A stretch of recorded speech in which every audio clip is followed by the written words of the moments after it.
देखी जा जिंदगी में पानी सबसे अनमोल बा। देश विदेश में लोगन पानी पानी के लिए तरस रहल बाड़ा, लेकिन का नाम बा, जलवा बचैहा जल मिशन अपनैहा, घर घर में बतिया तू बतैहा, जीवन बोलया बजल बाए भाई जी, जीवन बोलया बजल बाए भाई जी, जलवा बचैहा सुना मोरे भाई जी, जलवा बचैहा सुना मोरे भाई जी, जलया नल के बाटे जरूरत,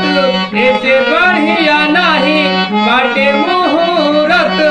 जल्दी से तू अपना लिहा भाई जी,